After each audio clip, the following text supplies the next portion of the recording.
दोस्तों कल की जिसकी भी क्लास छूट गई है, ठीक है, तो देखिए ऐसा तो नहीं कह सकते कुछ छूटा नहीं है, बट जब भी अपन को मौका मिलेगा तो उसको अपन थोड़ा रिवाइज करा देंगे। पहले दिन की एक ही क्लास थी, ठीक है, तो 2 टॉपिक हम लोगों ने उसमें पढ़े थे। तो यहाँ पे अपन अब आज क्या पढ़ने वाले हैं, ठीक है। आज का अपना जो पहला टॉपिक है, उसको क्या हुआ भाई, अलग से बुरा लग रहा है। हाँ, तो कल हम लोगों ने आप व्यू स्टार्ट किया, थोड़ा सा आपको बता दें क्या होता है आप व्यू।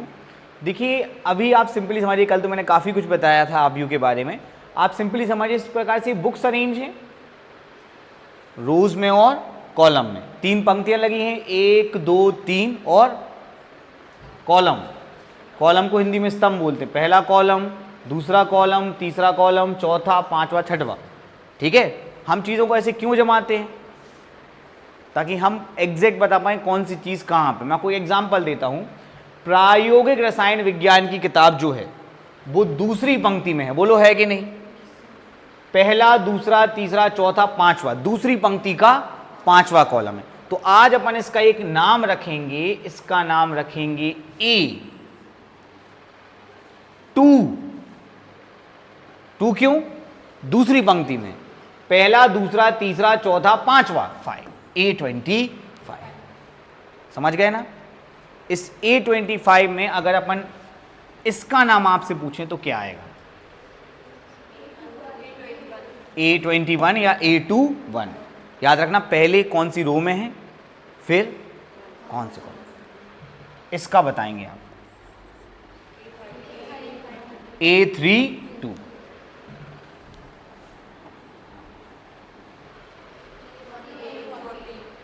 A14। हाँ, कितना भी कुछ कर लो, 1 4 बोल दो, बच्चे 13 14 11 12 13 14 15 ऐसे ही बोलते हैं। वो ठीक है, सुनना थोड़ी, वहाँ तो लिखना है, पर मीनिंग पता होना चाहिए। सबको समझ में आया। तो अगर हम इन सब में कॉमन देखें तो ए है, आई जो पंक्ति को प्रदर्शित करता है और जे जो कॉलम को प्रदर्शित करता है, इसको अपन बोलते हैं स्टैंडर्ड एलिमेंट। क्या बोलते हैं, standard element of a matrix, आव्यूह का व्यापक अवयव। अब आप देखेंगे बुक में, तो आपको बुक में ये नहीं मिलेगा, पर एमसीक्यू के लिए टॉपिक जरूरी है। क्या होता है, क्वेश्चन के लिए टॉपिक, तो क्वेश्चन तो वैसे बुक में भी रहते हैं, पर एमसीक्यू के लिए टॉपिक जरूरी है। बहुत इजी चीजें हैं ये, पर अगर डिस्कस ही ना किया जाए और पता ही ना हो तो फिर कैसे बच्चा कर पाएगा। लोग क्या होता है, केवल और केवल जो 80 में से 48 नंबर का वो भी पढ़ते रहते, 32 नंबर का तेल लेने बहुत होते यार। 32 नंबर 10 नंबर के आ रहे हो तो बात अलग, 32 नंबर के एमसीक्यूज बहुत होते भाई। बच्चे पास होने लगे, फेल नहीं हो रहे। जहाँ गांव के बच्चे थे, थोड़ा बहुत उनको मतलब अब पता है कि पूरा बैच फेल हो जाएगा, उसका तो कर लेते जुगाड़ वगाड़ कुछ। अब उसका चलो यार ऐसी बातें नहीं करनी है अपन को, ठीक है। तो इसके बाद जो अगला टॉपिक है वो है आव्यूह का निर्माण। तो ये जो बनेगा ये तभी बनेगा जब आव्यूह का निर्माण, जब आपको ये समझ में आ जाएगा, प्रॉपर चीजें लिंक रहती है। तो ये अपने पास एक मैट्रिक्स है, ये 6 है। ये क्या है, 6। इसका नाम बताइए, A23। अपन ये बोल सकते हैं कि 6 जो है वो आव्यूह ए का कोई अवयव है, या बोल सकते हैं कि ये R1 R2 R3 दूसरी पंक्ति का अवयव है, या बोल सकते हैं कि दूसरी पंक्ति का तीसरा अवयव है, ठीक है। कुल मिला के बात ये है कि ये दूसरी पंक्ति और तीसरे स्तंभ का अवयव, उसको मिल गई, सबको मिल गई। दूसरी पंक्ति और तीसरे स्तंभ का अवयव है। अब अपन आपको सिखा देते हैं नाम बनाना। ये आएगा आपका पहली पंक्ति का अवयव, ये दूसरी पंक्ति का अवयव और ये तीसरी पंक्ति, ये पहले कॉलम के, ये दूसरे कॉलम के और ये तीसरे। इसलिए इसको 11 12 13 21 22 23। आपको मीनिंग समझ में आया। बाकी पढ़ते सब यही हैं, 11 12 13, पर मतलब भी तो पता होना चाहिए। अब चलिए आगे चलते हैं, कोशिश करिए सवाल का जवाब देने की। ABCD, option B. देखिए 2 ही चीजें हो रही हैं बच्चों पे, एक तो बच्चों का पेपर छूट रहा है और एक बच्चों की कॉपी नहीं पूरी पड़ रही है। मैथ्स में स्पीड बहुत चाहिए, क्योंकि 2 नंबर के पहले तो 32 तो ऑब्जेक्टिव ही आ गए। अब किसी और चीज़ के ऑब्जेक्टिव हो मान लो, है ना, तो उसमें क्या पता है तो पता है, नहीं है तो नहीं पता। मैथ्स में सॉल्व करना पड़ता, मतलब सब तो नहीं करने पड़ते, पर मैक्स टू मैक्स सॉल्व करने पड़ते और चेंज होके मस्त आते हैं। इस बार वेक्टर का एक क्वेश्चन आया था, मैंने 2 टाइप से कराया था वो क्वेश्चन, वो बन गया होगा, बहुत ईजी था वो। और मैंने कहा था बेटा थोड़ा चेंज करो। चेंज करने में होता क्या है, 3 चीज़ें थी उसमें, उन्होंने एक काट के उसको ऑब्जेक्टिव में दे दिया, कि लो भाई इसको सॉल्व करो। ये 10th नहीं है कि आप रट लो और आप पे बन जाए, और वो प्रैक्टिस ही करती रहनी है, क्योंकि नया क्वेश्चन बनाना कौन सी बड़ी बात। आज मैंने A23 पूछा, कल मैं A32 पूछ लूंगा आज मैंने ऑप्शन ने पूछा, कल मैं फिल इन द ब्लैंक्स, फिर आप कहोगे पेपर टफ आया। भाई आप फिर पढ़ क्या रहे थे साल भर से? अगर मान लो ये ऑप्शन में नहीं देता ना और आपसे ये चीज़ फिल इन द ब्लैंक्स से पूछा तो आपको अटपटा लगता, बिकॉज आपने उतना ध्यान नहीं दिया। चलिए अब फिल इन द ब्लैंक्स के लिए भी बताएंगे, ठीक है। चलिए मान लो ये सेम क्वेश्चन ये आता कि AIJ का क्या अर्थ होता है। अब बोलो, हो गया पेपर टफ। IV पंक्ति और JV स्तंभ का अवयव। अभी शुरुआत है तो एकदम क्लियर रहते अपन, कोई दिक्कत नहीं होती अपन को, है ना। अब अपन एक फन गेम कर लेते हैं ताकि थोड़ा आपको और अच्छा लगे। देखिए कुछ क्रिकेटर्स हैं, एक्टर्स हैं और कुछ नेता हैं, जस्ट फॉर फन है, ठीक है। आप ट्राई कीजिए कि A32 कौन है चित्र में। जी, जो हमारे पूर्व मुख्यमंत्री हैं शिवराज सिंह चौहान। ओके, एक बार और ट्राई करते हैं। A22। अरे वाह, बहुत स्पीड में आ गया, मतलब ये टॉपिक अपना क्लियर हो गया ना। A31 जी ठीक है, नरेंद्र मोदी। चलो बढ़िया, तो लगभग लगभग सब बन रहे हैं। अब अपन अपने क्वेश्चन पे आ जाते हैं। मैम बताइए एक एक करके। पहले अपन कोई से ही पूछ लेते हैं, कोई बता दो, कौन बताना चाहेगा? A14, 11, 12, 13, 14 माइनस, कोई दिक्कत किसी को? हाँ, अगला 22, 21, 22, बिल्कुल क्लियर है कि नहीं बेटा? है ना। देखो 12th की जो मैथ्स रहती है वो, उसमें एक साथ बहुत सारी चीज़ें होती हैं, अपन एक एक करके पढ़ते हैं ताकि आपको अजीब ना लगे, लेकिन आपको याद तो रखना ही पड़ेगा। अगला क्या चाहिए? 32, 32 मतलब तीसरी पंक्ति का दूसरा। 31, 32 और फिर 34, 31, 32, 33, 34। कोई दिक्कत बच्चों? चलिए जल्दी से इस क्वेश्चन को कर लीजिए। देखिए तो बच्चों 3 फैक्ट्रियां हैं, उनके नाम हैं 1, 2, 3। पुरुष तथा महिला कर्मियों से संबंधित निम्नलिखित सूचना पे अपन को विचार करना है। पहले हमें सूचना को देख लें, ठीक है। पहली फैक्ट्री में 30 पुरुष कर्मी काम करते हैं और 25 क्या? महिला कर्मी। दूसरी में 25 पुरुष कर्मी और 31 महिला कर्मी। तीसरी में 27 पुरुष कर्मी और, ठीक है। उपर्युक्त सूचना को एक 3x2 के आव्यूह में निरूपित कीजिए। जो बच्चे कल आए उनको पता है कि आव्यूह कुछ नहीं होता, इसी डाटा को कोष्टक के अंदर लिख देते हैं। इसी डाटा को किसके अंदर लिख देते हैं? कोष्टक के अंदर लिख देते हैं। एक ब्रैकेट बनाया, 30, 25, 25, 31, 27, 26। बोलो समझ में आया? अब ये जो कल बच्चे नहीं आए उनको ये नहीं पता कि 3/2 क्या है। मैं आपको समझाता हूं, ध्यान से देखना। कितनी पंक्ति हैं, कितनी रो हैं?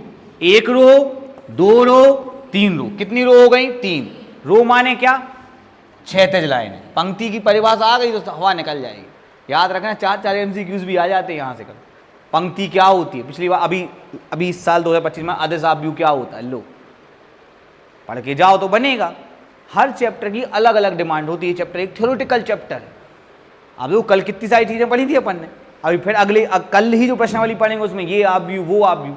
ये मैं MP बोर्ड के सन 3 6 के डाल देता हूँ, आपको समझ में आया कि हाँ सर जो पढ़ा रहा है वो एग्जाम में आता है। लोग केवल क्वेश्चन ही क्वेश्चन करते हैं तो उनका आधा एग्जाम तो वैसे ही वहीं पे खत्म हो जाता है। पेपर को बहुत वर्सेटाइल बनाया जाने लगा, चाहे कोई भी पेपर हो।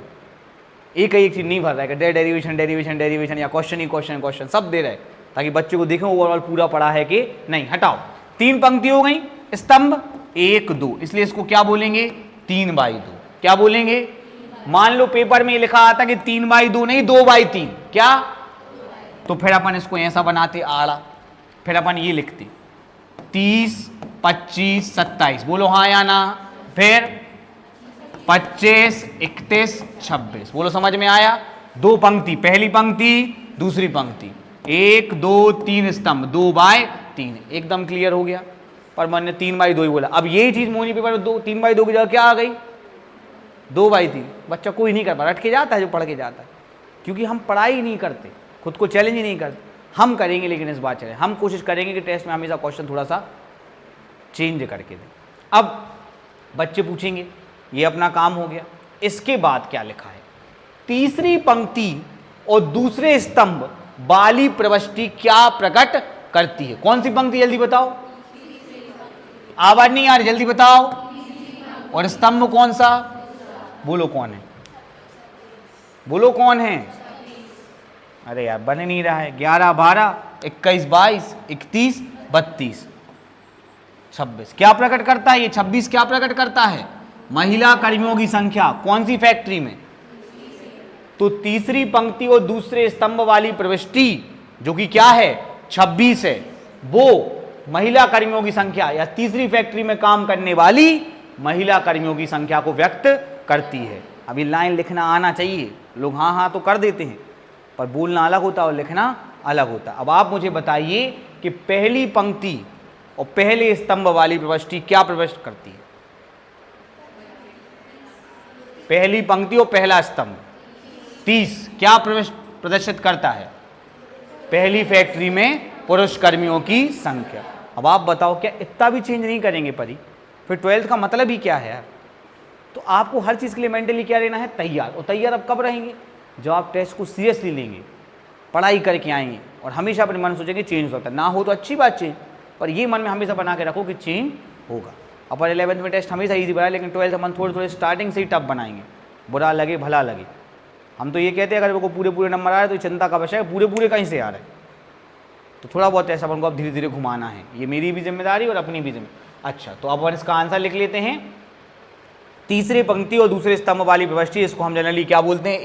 A32 क्या है बेटा? वो 26 है। और ये क्या प्रदर्शित करता है? फैक्ट्री 3 में महिला कार्यकर्ताओं की संख्या को प्रकट करती है। सबको समझ में आया? ये एक ही क्वेश्चन है एनसीईआरटी में, और लोग इस पर ध्यान में, जो भी चीज़ एक आधी होती है ज़्यादा नहीं होती, उस पर लोग ध्यान नहीं देते। ये भी क्वेश्चन है, बुक में है। अब इसको कैसे भी घुमा फिरा के आपको दिया जाता है। नया डाटा दे सकते हैं, फैक्ट्री या कुछ और हो सकता है, विद्यार्थी हो सकते हैं, है ना, अलग अलग क्लास में। 9th क्लास में इतने सोचो, उनको डाटा दे 9th 10th 11th 12th का दे दें कि 9th में इतने लड़के इतनी लड़कियाँ, 10th में इतने लड़के। तो क्वेश्चन है, आपका माइंड चलना चाहिए। आप यहाँ टॉपिक सीखने आए हैं, इसलिए बच्चे सीबीएसई एग्जाम पास नहीं कर पा रहे। वो एक भी क्वेश्चन रिपीट नहीं देते, एक भी नहीं देते। वो ये भी देंगे तो डाटा कुछ और देंगे, उसमें 4 पंक्ति होंगी 3 स्तंभ होंगे, लेकिन वो ये नहीं देंगे। ये उनका रूल होता है कि मैथ्स आती है तो हमेशा आनी चाहिए, थोड़ी कि जो क्वेश्चन कर लिया वो। बाकी एमपी बोर्ड वाले ऐसा नहीं करते। एमपी बोर्ड वाले 20% 20% ऐसे होते हैं जो मतलब उनको भी ज़रूरी है ना, लोग कहेंगे। इसलिए कई सीबीएसई बोर्ड वाले अब एमपी बोर्ड में स्विच कर रहे हैं। उनको पता है फ़ायदा कुछ होना नहीं है, अपन तो स्विच कर लो। चलो कर लो बेटा ये क्वेश्चन। देखो बच्चों, ये क्वेश्चन अभी आपको दिखने में बहुत ज़्यादा आसान लग सकता है। सबसे पहले तो मैं आपको एक कथा सुनाता हूँ ध्यान से। जब मैंने 12th पढ़ना चालू की तो मैंने मतलब हम ऐसा नहीं होता कि सारे क्वेश्चन सारी करा, तो क्वेश्चन करने दिए सर ने हमें। और हम शुरुआत में बहुत जोश में थे, हमने कहा पढ़ेंगे। 11th हम बिल्कुल नहीं पढ़ते थे 11th में, तो हमने करा।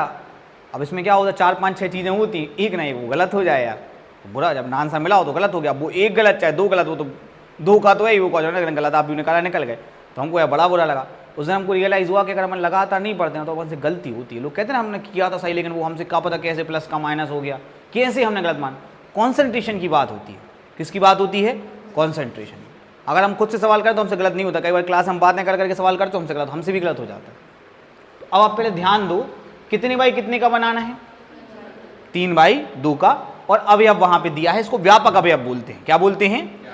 तो सबसे मेन चीज तो यही है कि आप 3/2 का आव्यूह बना लें। क्या बना लें? 3/2 का। तो अब आप मेरी बात समझ लोगे तो आपको मजा आ जाएगा। ये क्या लिखा है? 3 पंक्ति लगानी है। कितनी पंक्ति लगानी है? और अब क्या लिखा? हर पंक्ति में 2-2 अवयव। 3 पंक्ति और हर पंक्ति में ए ए ए ए ए ए। नहीं आया समझ में? पहली पंक्ति में कितने अवयव? दूसरी में, तीसरी में 2। ये है मेन चीज। हम सारे सवाल करा देंगे, आपको बहुत अच्छा लगेगा, लेकिन ऐसा नहीं करना बनो। पहले आपको करके देखना है कि आपको बन रहा कि नहीं बन रहा। हमने कहा था अपन पढ़ेंगे, रोज पढ़ेंगे, थोड़ा ज़्यादा भी पढ़ेंगे, लेकिन इसका मतलब ये नहीं कि अपन निपटा देंगे। आपको करवाना है, मुझे तो बनता ही है। अब मुझे बताओ एक बार फिर से, जैसे मुझे 1/4 का बनाना है तो इसका मतलब क्या है? एक पंक्ति बनाना है बस, और उसमें कितने अवयव रखना है? 4। 1 2 3 4। फिर नाम रख देंगे 11 12 13 14। नहीं आ रहा भाई वो समझ में? आ गया। अगर मुझे 2/3 का बनाना है तो उसका क्या मतलब है, 2 पंक्ति बनानी है और हर पंक्ति में 3-3 बार अवयव रखना है। पहली पंक्ति बनाए 1 2 3, दूसरी पंक्ति 1 2 3, नाम रख दो 11 12 13 21 22 23। सबको समझ में आया बड़े भाई? बस ये समझ लिया, कल कुछ नया समझना, इसलिए घर पे जाके रिवाइज मार। तुमको डिसाइड करना है कि तुमको कितने नंबर लाना। अतिशयोक्ति तो नहीं कहेंगे क्योंकि हम ओवर बोलना चाहें तो पेपर के हाथ में होता सब कुछ, पर अच्छे से पढ़ोगे ना तब तुम 95 96 का सोचोगे। 100 का भी अच्छी जम गई तो हो जाता है कभी कभी। कंटिन्यू पढ़ना, टेस्ट देना, ठीक है। और सबसे बड़ी प्रॉब्लम ये है कि अगर आप लापरवाही से पढ़ो तो फिर वो एकदम से 50 ही गिर जाते, 50% पे आ जाता बच्चा। बता देगा तो थोड़ी कोई 50% आए। अपन को लगता सबके अच्छे सब बता दे, कोचिंग वाले भी अच्छे नंबर बताते। चलिए 3/2 का बनाते हैं। कितनी पंक्ति लगानी, हर पंक्ति में कितने अवयव? हाँ तो भैया माउस उठा लें, कौन बार बार क्लिक करे। चलिए चल ले भाई। 3/2, 1 2 पहली पंक्ति, दूसरी पंक्ति, तीसरी पंक्ति, 11 बना लोगे। ये भी गलत होता है बच्चों का। आपको मुझको बताना पड़ेगा कि सर हमको ये समझ नहीं आता। अगर आप कोचिंग पढ़ रहे हैं, खास करके अभी स्कूल का भी इतना प्रेशर नहीं है, तो आपको टीचर को बताना पड़ेगा कि सर हमको ये नहीं आता है। जब ये नहीं माना शुरुआत कैसे? अब देखो दिया है आई पंक्ति और जेवे स्तंभ का अवयव। जे अगर ये 2 नंबर में आएगा तो हम ये लाइन नहीं लिखेंगे, हम सीधा लिखेंगे ए आई जे। इसका मतलब ये होता है 1/2 i - 3j। अब मुझे ये 6 चाहिए। क्या चाहिए ये? अब से पहले क्या चाहिए? अरे बोल दो यार, घबराओ नहीं। ए 11 क्या चाहिए? अगर मैं आई की जगह 1 और जे की जगह क्या रख दूं तो मुझे क्या मिल जाएगा? ए 11 रख दो 1।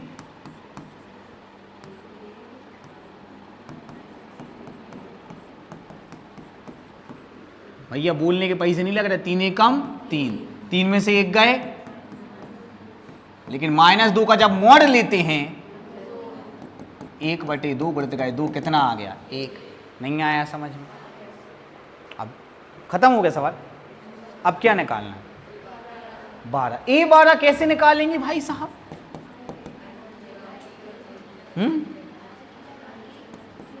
मुझे तो समझ ही नहीं आ रहा। आई की जगह और जे की जगह रख भाई। कोई प्रॉब्लम है क्या? 3 दूनी, हाँ भैया 1 में से 6 गए -5, लेकिन -5 का जब मॉड लेते हैं तो 5 ही आता है। तो आंसर आ गया 5/2। खत्म ना सवाल। अब कैसे निकालेंगे 21? तो हमें समझ ही नहीं आ रहा कैसे निकालेंगे 21। आई की जगह और जे की जगह 1। 3 1 कम 3, 2 में से 3 गए, -1 का मोड 1। आंसर क्या आ गया? अब तो खत्म ना। अब आप बताओ कि जैसे अभी मैं समझा रहा हूं तो टाइम लग रहा है। अगर किसी बंदे की मैथमेटिक्स में वाकई मैथ्स लिए 12 तक आ गया तो उसकी स्पीड होनी चाहिए कि नहीं? अब ये कितने का आएगा पेपर में? 2 का ही आएगा। अब ईमानदारी से कहा जाए तो ये कोई प्रश्न नहीं है। मान ही तो रख रहे हैं। ऐसे क्वेश्चन बस होते क्या 12th में? याद नहीं है तुम लोगों को? बहुत अभी आगे जाए, ट्रिग्नोमेट्री याद है? अभी अवकर्ण पढ़ना है, समाकलन पढ़ना है, तो आपको स्पीड पे ध्यान देना, वरना पेपर ही छूट जाएगा। अगर आपको कुछ लक्ष्य है जीवन में तो कंपटीशन का मतलब ही क्या होता है? यही तो मतलब है आज का। आप कोई भी एग्जाम देख लो, आप स्पीड चाहिए। आपको क्या चाहिए? स्पीड। लेकिन स्पीड कभी भी शुरुआत से नहीं मत। पहले शुरुआत में पहला लक्ष्य होना चाहिए गलती नहीं हो। क्या नहीं हो? आप अपने पास क्लास में तो लिमिटेड टाइम है, आप घर पे जाओ बैठो करो। अभी क्या दिक्कत है? मन होना चाहिए पढ़ने का। मेरा काम मोटिवेट मैं कर रहा हूँ आपको। पहला लक्ष्य है गलती नहीं होनी चाहिए। क्या नहीं होनी चाहिए? और उसके बाद टाइम लगा लगा के सवाल करेंगे कि इस सवाल को कितना टाइम, इस सवाल को कितना टाइम। पूरा लक्ष्य यही है। बच्चे साथ दे दें, आ जाएं, और अपन को अगर 1 महीना भी मिल जाए फुल सिलेबस का 3 4 5 10 टेस्ट करने का। हम बच्चों से कहो तो बच्चे मना कर, सर प्रैक्टिकल है, फाइल नहीं लिखी, जे नहीं लिखी। अगर आप फुल सिलेबस का टेस्ट दोगे तब तो आपको समझ में आएगा कि भैया छूट जाता है पेपर। भैया 32 पेज में पेपर ही नहीं हो रहा। A4 साइज की कॉपी उनकी, B4 साइज के बनवाते कोचिंग में कि भाई बच्चे देखें तो कि पेपर छूट ना जाए। ये सब होशियार बच्चों की बात है ना। जो लास्ट में इंपॉर्टेंट क्वेश्चन घूम रहा हो तो भूल जाओ। 12th के चक्कर में पढ़ना नहीं। जो बच्चा इंपॉर्टेंट क्वेश्चन चक्कर पढ़ा वो गया। ये समझ में आया? अब क्या चाहिए अपन को? 22। कैसे निकलेगा A22? आई की जगह 2, 3 दूनी 6, 2 माइनस 6। कई लोग ये डायरेक्ट भी कर लेते हैं, 1/2 -4। -4 का मोड क्या आता भाई, मुझको पता नहीं, जल्दी बोलो। 4, 2 से काटो इसको, 2 1 कम 2, 2 दूनी 4, कितना आ गया 2। अब तो खत्म ना। चलो और बता दो भूमि। ए 21। चलो 2 मिनट रुकना, इसको थोड़ा अपन छोटा कर दें। लिखने की जरूरत तो है ही नहीं है, तुम लोग तो लिख लोगे ना, खुद कर लोगे ना खुद से। सर मजाक करते रहते हम लोग, कैसे करेंगे? क्यों? पेपर में तुम लोगों को करना ना। क्यों भाई, पेपर में किसको करना है परी? पता हम तुम लोग एकदम बच्चों की तरह क्यों नहीं पढ़ा रहे हैं? क्योंकि वो अच्छा नहीं रहेगा तुम लोगों के लिए। हम तो चाहें तो भाई ठीक है लिख लो बेटा, फिर लिख लो बेटा, वो सब नहीं करना। अपन हो गया, अपन को ऐसे किसी को धोखेबाजी करके नहीं पढ़ाना है। चलो हाँ, आई की जगह, अरे आई कहाँ गया, वही गया, 1 मिनट वही गया हो गया। हाँ, आई की जगह अरे वाह ये अच्छा है। अब देखो जय, मैं अगर होशियार बच्चा हूँ तो मुझे पता है 3 एकम 3 में से 3 गए, मैं इसको सॉल्व थोड़ी करूँगा, 0 लिख दूंगा, क्योंकि 1/2 का गुणाकार में इसमें नंबर कटेंगे? नहीं कटेंगे। 12th चल रही है, कौन सी चल रही है? और 4 नंबर का है तो हम जान दें सब 2 ही 2 हर क्वेश्चन 2 नंबर, बड़ा हो छोटा हो लो 2 नंबर 2 नंबर 2 नंबर 2। बच्चा करे तो करे क्या? 32 कैसे निकालेंगे? 32 पता है, आप जब बड़े हो जाओगे तो आप डायरेक्ट करने लगोगे। 3 दूनी 3 में से 6 गए, -3, -3 का मोड 3, 3 का 1/2 में 3/2 करते हैं। लेकिन पहले फोकस पे गलती नहीं होनी चाहिए। आपको आंसर नहीं देखना है, आपको क्वेश्चन करना है पूरे मन से। ये आज ही प्रैक्टिस है, कल नया टॉपिक रहेगा जय, और रोज ऐसे ही रहेगी टॉपिक। ये 12th की मैथ्स है मेरे भैया, समझे? इसलिए हम तुम लोगों से कहे थे भाई भाई भाई भाई। चलो 3, 3 दूनी 6, 3 में से 6 गए, आपके बचे -3, -3 का मोड आपका आ गया 3, 1/2 करते गए 3, कितना आ गया आपका? 3/2। और आखिरी में आंसर लिखेंगे, बोलिए ए बराबर, जल्दी जल्दी बोलिए, समय नहीं है अपने पास। ये कितना आया था? 1, देख नहीं रही, राइटिंग छोटी हो गई। हाँ ये कितना आया था? 5/2। और ये